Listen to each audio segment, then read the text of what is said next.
این روزا هر ایرانی یه چنل فروش VPN توی تلگرام داره. یعنی من از هر 10 نفری که توی خیابون رندوم برام بپرسن، حداقل 8 نفرشون میگن آقا ما VPN میفروشیم. و همشون هم معتقدن که VPNی که میفروشن بهترین VPN دنیاست و اصلا قطعی نداره و این حالا من به اینا کاری ندارم. وقتی که یک همچین فرصتی به وجود میاد، ما طراحا باید ازش استفاده بکنیم. آقا ما پول لازم داریم، باید بریم واسه اینا بنر طراحی بکنیم، لیست قیمت طراحی بکنیم، ازشون پول بگیریم. به خاطر همین میخوام امروز بهتون این لیست قیمت جذاب رو آموزش بدم. توی فیگما میخوام با هم دیگه طراحیش بکنیم. بعد از مدت‌ها برگشتم دارم واسهتون ویدیو میذارم. اصلا نپرسید چرا نبودم، فقط ویدیو رو لایک کنید، چنلم اگه اولین بار دارید میبینید سابسکرایب بکنید و توی کامنت‌ها انرژی بذارید. اصلا هر کسی که تا آخر این ویدیو رو دید 3 تا قلب قرمز کامنت بذاره. حله، برو بریم سراغ آموزش. خب بچه‌ها، برای طراحی این بنر VPN اول از همه توی فیگما باید یک پروژه جدید بسازیم. برای ساخت پروژه من اینجا روی این علامت مثبت کلیک میکنم. حواستون باشه قبل از ایجاد پروژهتون اینجا کریت فایل این رو روی حالت درفت قرار بدید که بهتون اجازه ساخت پروژه رو بده. اگر روی حالت درفت قرار ندید بهتون میگه که آقا اشتراک باید بخری و نمیدونم نرم افزار باید بخری و این حرفا. ولی روی حالت درفت بذارید خیلی راحت میتونید پروژهتون رو ایجاد بکنید. بعد از اینکه روی حالت درفت گذاشتم نیو دیزاین فایل رو میزنم و پروژه‌ام ایجاد میشه. توی مرحله اول میام ابزار فریم رو برمیدارم و از تب سوشال مدیا اینستاگرام استوری رو انتخاب میکنم. حالا ما باید فریممون رو اول از همه به اون رنگ بیسمون در بیاریم. رنگ بیس یعنی اون رنگ اصلی که فریممون داره. چه رنگیه؟ من کد رنگیشو داخل دیسکریپشن واسهتون میذارم. کد رنگی 01 01 01. کلا 3 تا 01 بزنید کد رنگی اوکی میشه. یه همچین رنگ مشکی خیلی باحالی داره. و بچه‌ها کلا هر کد رنگی و اطلاعاتی لازم، لینکی باشه، نمیدونم فایلی چیزی باشه، همه رو من داخل دیسکریپشن واسهتون میذارم. دیگه دیسکریپشن رو خودتون بخونید. من دوباره اینو تکرار نمی‌کنم در روند ویدیو.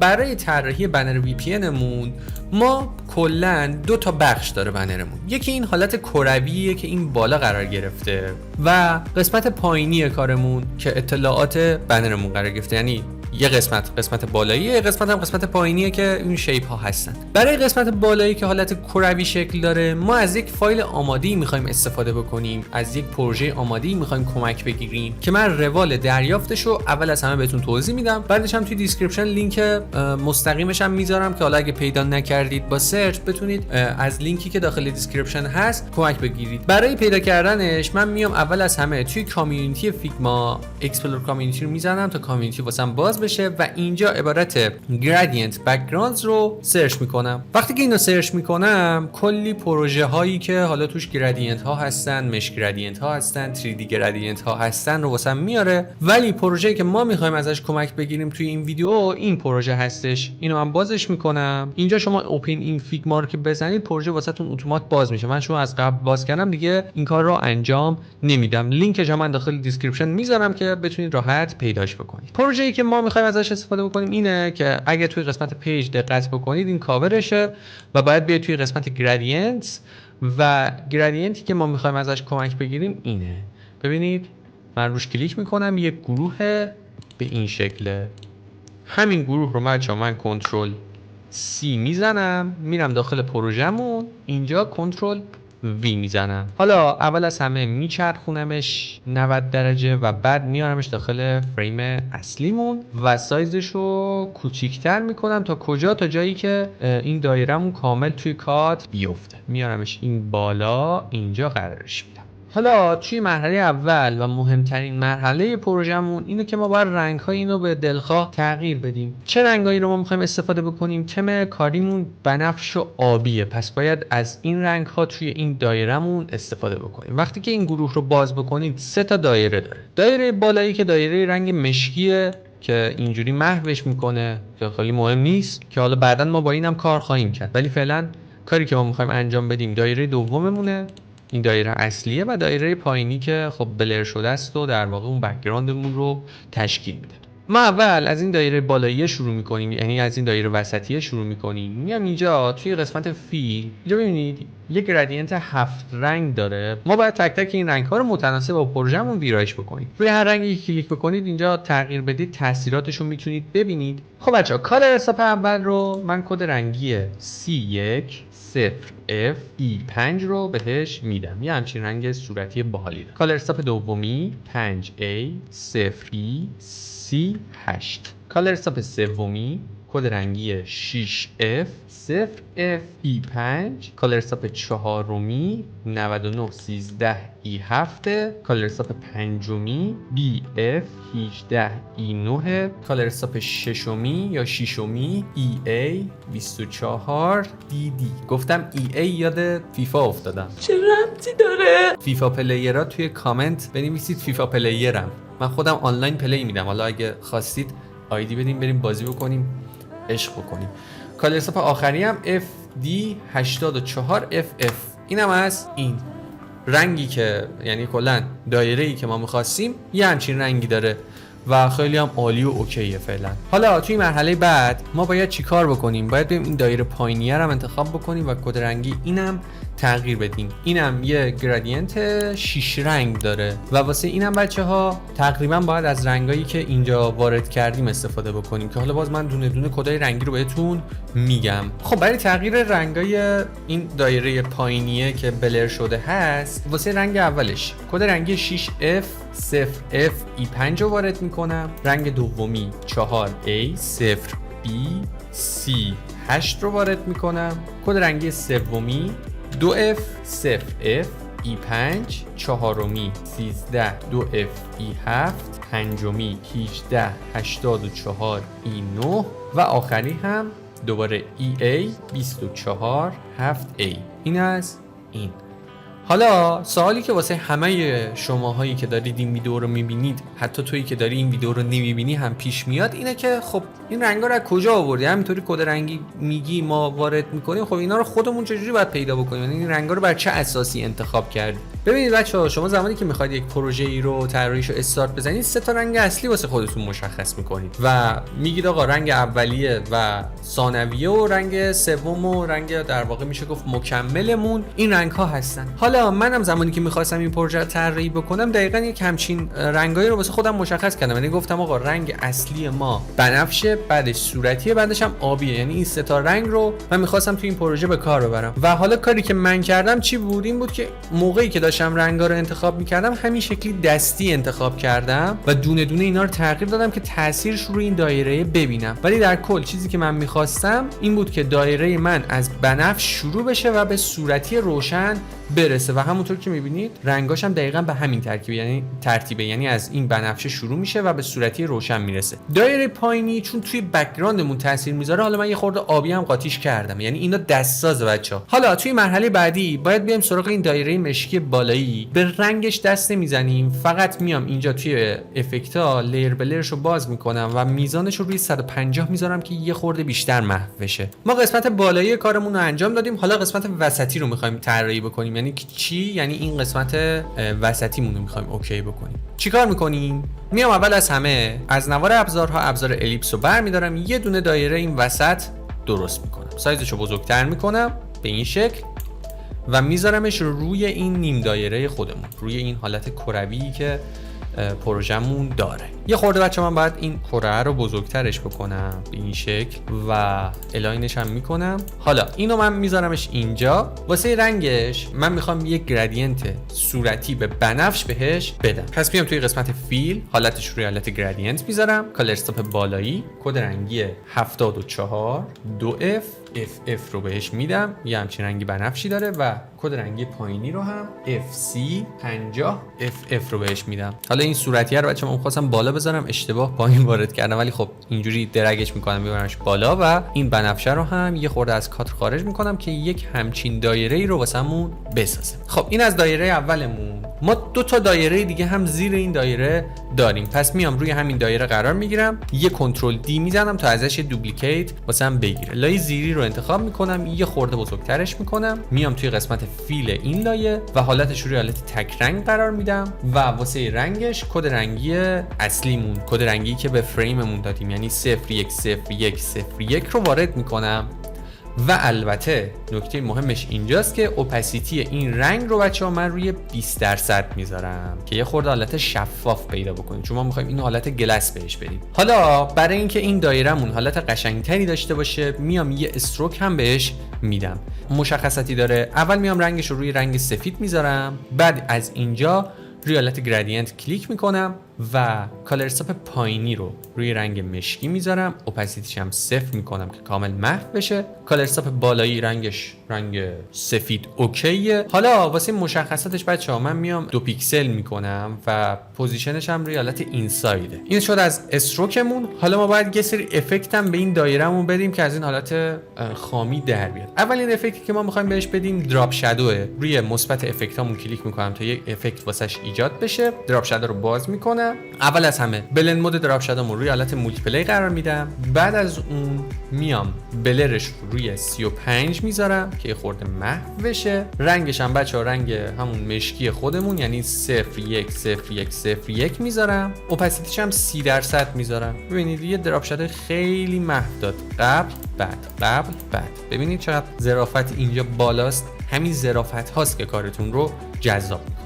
دوباره میام از اینجا یه افکت دیگه بهش میدم و اینجا بک‌گراند بلر رو انتخاب میکنم واسش و میزان بلرش رو روی عدد 100 میذارم و این شد از گلس زیبایی که ما با هم دیگه ساختیم. یه خورده بچه استروکش زیادیه، یه خورده این کالر استاپ مشکی رو میبرم بالاتر که استروکش بیشتر محو بشه. حالا این لایه مشکی پشت سر یعنی همین گلسی که ما با هم ساختیم رو انتخاب میکنم، یه کنترل دی میزنم، لایه زیری رو در حالت انتخاب قرار میدم و یه خورده اینو بزرگترش میکنم به این شکل و استروک این پشتیه رو بچه‌ها روی 1 میذارم که خیلی توی چشم نباشه. حتی میتونید جایگاه استروکش رو هم یه خورده محو‌تر بکنید. این دومیه هم بچه‌ها من همین کار رو انجام میدم که استروکش خیلی دیگه تو چشم بود. حالا دایره زیری بچه‌ها همون مشخصات، فقط شما باید اوپاسیتی فیلش رو به جای 20 روی 15 بذارید که خورده شفافتر بشه. برای اینکه این قسمت وسطی کارمون دیگه تموم بشه توی مرحله آخر بچه‌ها من میام از این دایره رنگیمون یه کنترل دی میزنم، یه کپی میگیرم، بعد میام از توی تب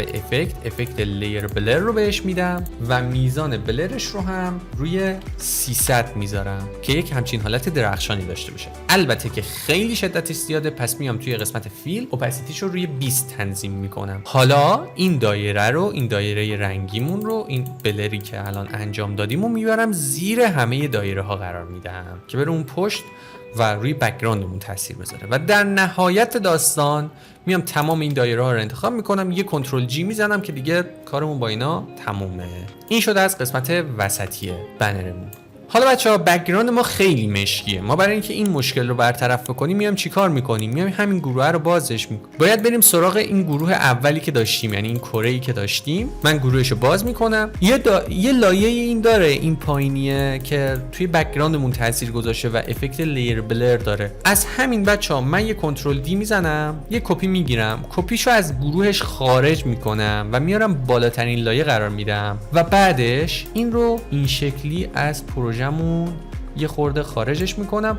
حتی اگه دوست داشتین میتونید بلرش هم افزایش بدید. الان روی 400 من روی 500 هم میتونم بذارمش و اینو بچه‌ها من اینجا قرار میدم. حالا قسمت پایینی کارمونم خیلی خالیه، پس دوباره یه کنترل دی هم روی این میزنم و اینم میارم این پایین، این شکلی از پروژمون خارجش میکنم. دیگه خیلی هم بچه‌ها نباید داخل باشه، مثلا اینجوری نکنید دیگه، خیلی پروژهتون رنگارنگ میشه. یه خورده خارجش بکنید کافیه و حتی اگه خواستید میتونید این پایینیه رو روش کلیک راست بکنید، یه فلیپ هوریزونتال بهش بزنید که یه خورده رنگای بنفشش بیشتر بشه، یا اگر دیدید آبیش زیاده میتونید اصلا بیاد اینجا آبیا رو تبدیل به بنفش بکنید. مثلا من اینو صورتیش میکنم، اینم بنفشش میکنم که دیگه اینقدر آبی نباشه و بیشتر به پروژمون بیاد. حالا نوبت طراحی باکس هامون هستش. واسه طراحی باکس ها اول از همه میام ابزار رکتنگل رو برمیدارم، یه دونه مربع اینجا رسم میکنم. سایز مربع رو بچه‌ها من یه خورده بزرگتر میکنم. واسه گردی گوشه‌هاش هم من میام عدد 35 وارد میکنم که کامل گرد بشه. اگر خواستید میتونید روی این آیکون بزنید و اینجا حالتش رو روی حالت iOS کورنر اسموتینگ قرار بدید که یک حالت گردتری مربعتون پیدا میکنه و کلا خیلی قشنگتر میشه. حالا رنگ این مربع رو بچه‌ها من بهش رنگ 010101 رو میدم و اوپاسیتی رنگش رو روی 20% میذارم که حالا از بک‌گراندمونم در واقع تاثیر بگیره و یه حالت شفافی رو پیدا بکنه. بعدش میام اینجا یه استروک واسش اضافه میکنم. رنگ استروکش رو اول از همه روی حالت گرادینت قرار میدم. بعد کالر استاپ بالایی رو بچه‌ها من یک رنگ یاسی میخوام بهش بدم. کد رنگیش چیه؟ کد رنگی 695A FF هستش، یه همچین رنگیه و واسه یه رنگ پایینی، کالر استاپ پایینی هم دیگه باید حدس بزنید که میخوام رنگ مشکی رو بهش بدم که این شکلی محو بشه. یه خورده این مشکی رو بچه‌ها من میارم بالاتر و یه خورده این یاسیه رو هم ازش دور میکنم تا به اینجا اوکیه و بعدش میام اینجا پوزیشنش که روی حالت اینساید باید باشه و شدت استروک رو روی 2 پیکسل تنظیم میکنم که خورده بیشتر توی چشم باشه. این شد از استروکش. حالا بریم سراغ افکتاش. یه دونه افکت دراپ شادو بهش میدم. مشخصات دراپ شادوش چیه؟ مشخصات دراپ شادوش بچه‌ها کد رنگیش 020204 هستش، یه همچین رنگی داره و البته خب شما احتمالا رنگش رو نمیبینید ولی خب باید این دراپ شادو رو بدید. اوپاسیتیش هم 100 باید بذارید. حالا شاید واسهتون سوال پیش بیاد که آقای جهتی چرا ما این دراپ شادو رو داریم میدیم وقتی که نمیبینیمش؟ جلوتر متوجه میشید. این ریزکاریای ماجراست که وقتی که تمام شیپ‌ها رو کنار هم گذاشتیم متوجه تاثیر این دراپ شادو خواهید شد و من بهتون نشون میدم که چه تأثیری داره. بلرش رو روی 50 تنظیم میکنم و میزان ایکسش رو بچه‌ها -25، میزان وایش رو 25 میذارم. بلند مودش هم روی مولتی پلی میذارم که کامل تیره بشه. ببینید این شده از دراپ شادویی که ما به این شیپمون دادیم. افکت دومش چیه؟ افکت دومش اینر شادوه. پس روی علامت مثبت اینجا کلیک میکنم، افکت اینر شادو رو انتخاب میکنم، تنظیماتش رو باز میکنم. واسه رنگش یک رنگ یاسی ما میخوایم انتخاب بکنیم، یعنی تقریبا هم رنگ استروکی که بهش دادیم. کد رنگی 5A47FF. اوپاسیتی رنگش رو بچه‌ها روی 100 میذارم. بعدش میام اینجا ایکسش که 0 خوبه، وایش رو بچه‌ها من روی 55 میذارم که یه همچین حالتی به وجود بیاد. حالا کافیه که من بلرش رو روی 100 تنظیم بکنم که این اینر شادومون محو بشه. میبینید که دیگه خیلی اومده کل شیپمون رو گرفته. پس ما باید اسپردش رو ببریم روی منفی. ببینید من میزان اسپردش رو کم میکنم خودش محو میشه. من اسپردش رو تا -80 محو میکنم که یک همچین حالتی رو به ما بده. حالا ما باید داخل این مربع رو بچه‌ها طراحی بکنیم. داخل این مربع یه مستطیل قرار میگیره که داخلش قیمت قرار میگیره و بالاش هم که دیگه اطلاعات اون حالا VPN مون هستش، یعنی همچین حالتی داره. خب میام اینجا ابزار رکتنگل رو برمیدارم دوباره و یه دونه مستطیل داخل این مربعمون رسم میکنم. میزان ردیوسش رو روی 15 قرار میدم و واسه رنگش این گرادینتی که بهتون میگم رو وارد میکنم. کد رنگی 5E50F8 یه سمتشه و سمت دیگهش هم همین کد رنگی رو اول وارد میکنم، بعد رنگش رو باز میکنم، یه رنگ روشن‌تر بشه. ببین همینقدر ایزی، همینقدر دستی ما داریم کار میکنیم. این کدای رنگی که من بهتون میگم همه رو خودم دستی دونه دونه اومدم اینجا واسش وقت گذاشتم و رنگا رو انتخاب کردم. یعنی مثلا یه پالت رنگی نبوده که من بیام از روش تون کپی بکنم بزنم. الان من دارم بهتون کد رنگی میدم به خاطر اینکه داخل آموزشه و باز ما نمیتونیم بیایم 2 ساعت دستی انتخاب بکنیم. و من این کالر استاپ سفیده رو که البته سفید نیست، یه خورده رنگ روشن‌تر هستش رو ازش خارج میکنم یه خورده و به نظرم اوکیه. یکم هم ما عرض این شیپ رو میتونیم بزرگتر بکنیم. بعدش میام روی همین مستطیلمون یه افکت دراپ شادو هم میدم. واسه رنگش میام از رنگ خود مستطیل سمپل میگیرم اول و بعد میزان بلرش رو افزایش میدم تا همین 25. اینا خوبه. حالا بچه‌ها باید اوپاسیتی این رنگ دراپ شادوتون رو کمتر بکنید که دیگه خیلی توی چشم نباشه. من روی 20 میذارمش. یه مستطیل درخشان داشته باشیم. چقدر درخشان و غلیظ گفتم. خب این شده از مستطیل قیمتمون. توی مرحله بعد ما باید اطلاعات VPN رو، یعنی مثلا حجمش و اینا رو این بالا بنویسیم و قیمت رو هم داخل این قرار بدیم. واسه حجم و این داستانا ببینید من از یه سری آیکون استفاده کردم که این از پک وساکس اومده. من لینک این پک رو بچه‌ها داخل دیسکریپشن همین ویدیو واسهتون قرار میدم. خواستید روش کلیک بکنید، اضافه بکنید و ازش استفاده بکنید.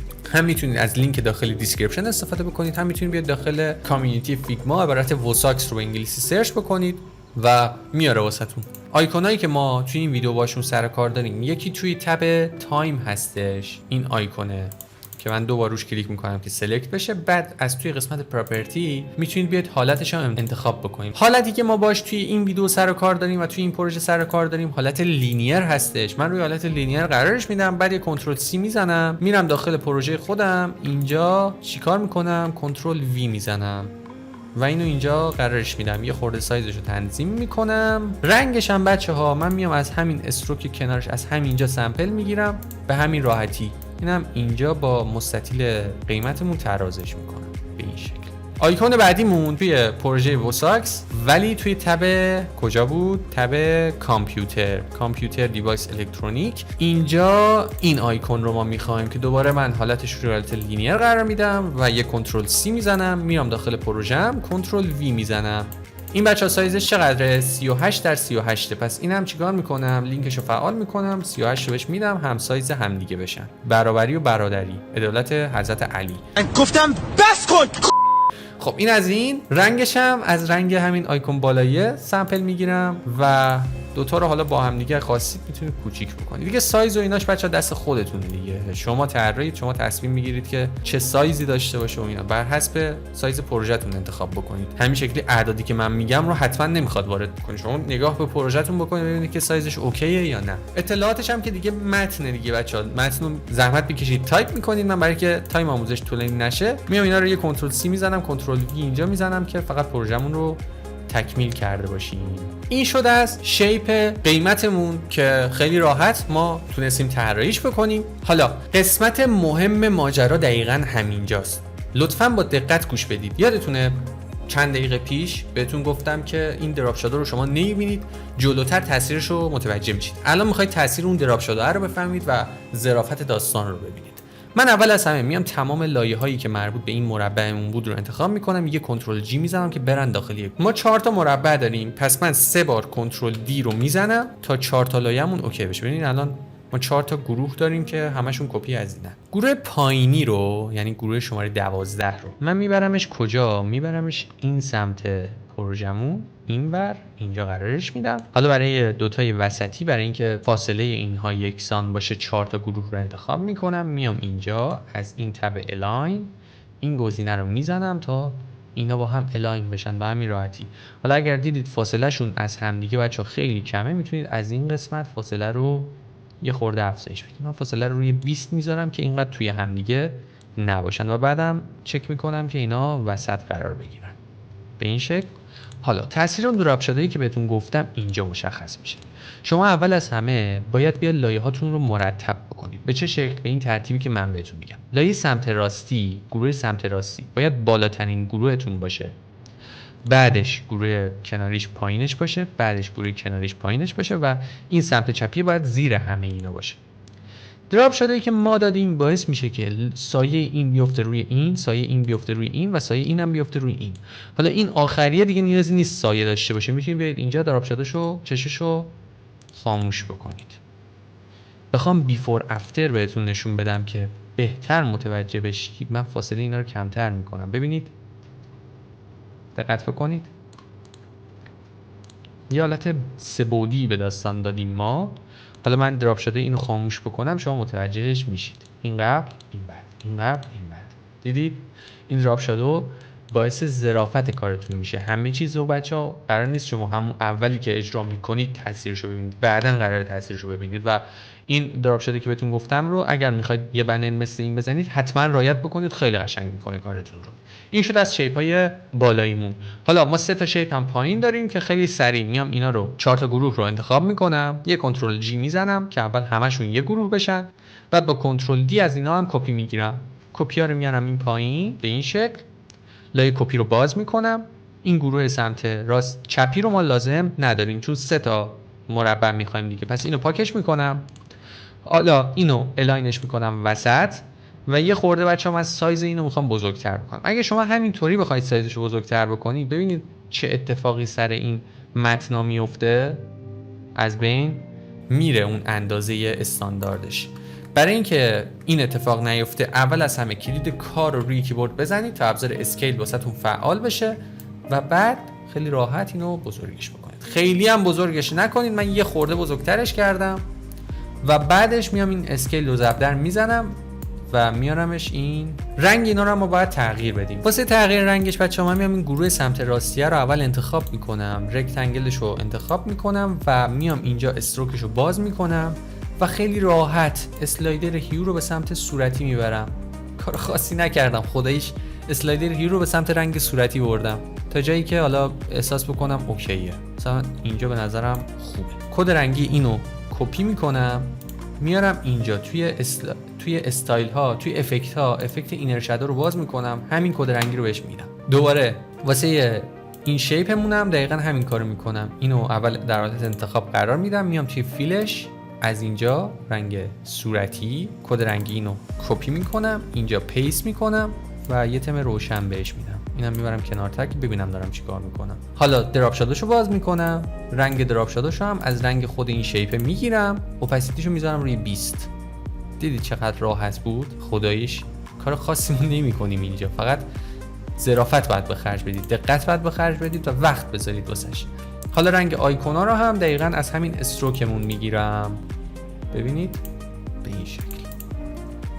اینم از شیپ صورتیمون. حالا این دوتای دیگر هم دقیقاً به همین شکل باید تغییر بدید، یا اگه حوصله نداشتید میتونید این دوتا رو پاک بکنید. بعد از این دوتا کپی بگیرید، کپی پایینی رو انتخاب بکنید ببریدش سمت چپ تا اینجا، بعد این ستا رو انتخاب بکنید، اینجا بیاید این گزینه الاین رو کجا رفت اینو بزنید، فاصله‌ش هم به این شکل میتونید تنظیم بکنید. خداییش سخت بود. اگه سخت بود توی کامنت ها بنویس سخت بود، اگر هم سخت نبود بنویس توی کامنت ها ایزی تمام. این شد از قسمت پایینی کارمون. ما یه علامت تیک میخوایم داخل این دایره‌مون بذاریم که دوباره میام توی پک آیکون وساکس و اینجا این آیکون تیک رو بچه‌ها من روی حالت بولد اول قرارش میدم، استایلش رو، بعد کنترل سی میزنم، میام داخل پروژه، داخل این دایره پیستش میکنم با کنترل وی، بعدم سایزش رو بزرگ میکنم، رنگش هم میام اول باز میکنم، انتخابش میکنم، فیلش روی حالت رنگ سفید قرار میدم، بعدش روی آیکون گرادینت کلیک میکنم. این گرادینت پایینیه رو میبینید رنگ خاکستری داره، من به این میخوام رنگ صورتی بدم، یه خورده اینجا، اینم اینجا به این شکل، به همین زیبایی.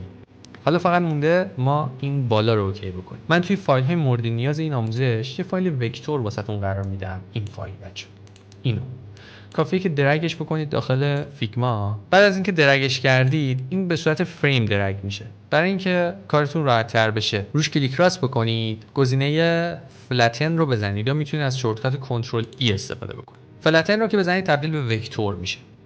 حالا این وکتوره رو بیارید داخل پروژهتون، این بالا اینجا قرارش بدید. اوکی. حالا من میام از این قسمت بلند مودش رو روی حالت اوورلی میذارم که محو بشه و برای اینکه این قسمت های پایینش بچه اینا محو بشن میام اینجا توی قسمت فیل حالت گرادینت رو بهش میدم، رنگ پایینی رو روی رنگ مشکی میذارم و اپاسیتیش هم روی 0 میذارم که کامل محو بشه. حالا ما این کرمون رو ساختیم. نوبت چیه؟ نوبت نوشتن تیتره. تیتر رو چجوری می‌نویسیم؟ ابزار تایپ برمی‌داریم می‌نویسیم. من دیگه چون تایم آموزش طولانی نشه میام اینجا کنترل سی کنترل وی میزنم.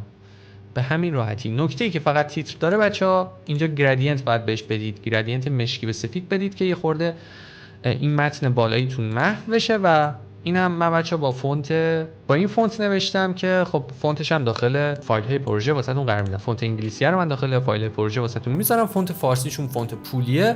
از نظر اخلاقی کار درستی نیست که من قرار بدم. این پایینم خواستید میتونید آیدی پیجتون رو بذارید، اسم حالا اون کانالی که داره VPN میفروشه رو بذارید، هر چیزی که دوست داشتید میتونید بذارید. من کاری که کردم این بوده که اومدم اسم فروشگاه رو قرار دادم، یعنی همون دیزاین شاپ، و به این شکل زیرش هم شعارشون رو قرار دادم که شما هم اگه دوست داشتید میتونید این کار رو انجام بدید. خب آقا اینم از آموزش طراحی لیست قیمت VPN. امیدوارم که لذت برده باشید. اگر به کارتون اومد حتما ویدیو رو لایک کنید، کانال رو سابسکرایب بکنید و زنگوله کوچیک بغلش هم بزنید که هر وقت ویدیو جدید گذاشتم اولین نفر بتونید بیاید و ببینید. تمامی فایل هایی که استفاده شد، البته فایل خاصی استفاده نشد، یه فایل وکتور بود و یه دونه فونت بود که توی کانال تلگرام هم واسهتون میذارم، لینکش داخل دیسکریپشن هست. و حمایت بکنید از این سری ویدیوها که ادامه دار باشه و بتونیم آموزش پروژه محور بیشتری بذاریم. توی کامنت ها هم نظرتون حتما واسه هم بنویسید. خیلی مخلصم.